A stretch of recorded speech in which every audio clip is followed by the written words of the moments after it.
আসসালামু আলাইকুম। দেখতে পাচ্ছেন এটা হচ্ছে আমার মূলত মাছের প্রজেক্ট। আমি মাছের প্রজেক্ট দেখানোর জন্য আপনাদের এখানে লাভই নাই। পানিও প্রচুর গরম, পানি কম এখন।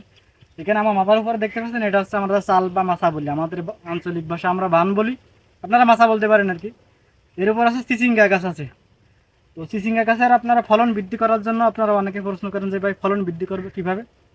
তো তাদের জন্য আমি আজকে কাটিং করে দেখাবো যে ফলন কীভাবে বৃদ্ধি করতে পারেন। যেহেতু আমাদের গাছ এখানে একটু কম আছে, আপনাদের বুঝতে সহজ হবে। অলরেডি দেখতে পাচ্ছেন আমার এই গাছটা প্রায় 3 ফিট বা 4 ফিট মতো হয়ে গেছে। তো এখন আমরা এর যদি ডোকাটা কেটে দিই তাহলে আপনার এই দেখতে পাচ্ছেন এই জায়গাগুলো দিয়ে হচ্ছে আপনার হচ্ছে এর এই ফুল আসা শুরু করছে, বাট এগুলো হচ্ছে আপনার পুরুষ ফুল। এখন এখানে যদি আমরা এই পুরুষ ফুলের ডোকাটা কেটে দিই তাহলে হচ্ছে আপনার এখান থেকে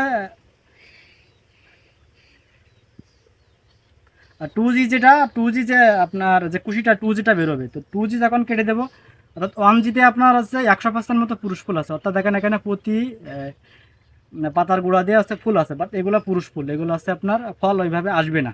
100%-এর মতো পুরুষ ফুল থাকে হচ্ছে 1Gতে। আর এখন 2Gতে যখন বেরোবে তখন 50% পুরুষ ফুল আর হচ্ছে আপনার 50% স্ত্রী ফুল থাকবে। তো আমরা এখন হচ্ছে 1Gটা কেটে দেবো, তাহলে এই শক্তিটা সামনের দিকে যাইতে পারবে না, এখান থেকে আপনার হচ্ছে এর এই 2Gটা বেরোবে।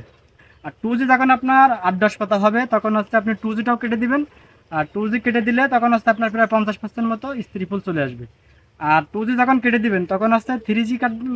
3G যখন আপনার 8 থেকে 10 পাতা হবে তখন 3Gটা কেটে দিবেন। 3Gতে তখন ইনশাল্লাহ আপনার 75% মতো স্ত্রী ফুল আসবে, অর্থাৎ 25% মতো পুরুষ ফুল আসে 3Gতে। আর 4G আর 5G আপনার কাটা লাগবে না, ওটা হচ্ছে ইনশাল্লাহ আপনার 4G আর 5Gতে 100% মতো স্ত্রী ফুল আসে। আশা করি বুঝতে পারছেন। এটা হচ্ছে আমার মূলত আমার অলরেডি দেখতে পাচ্ছেন এখানে চলে আসছে চিচিঙ্গা, যেমন মাত্র নতুন গাছ উঠছে মাত্র।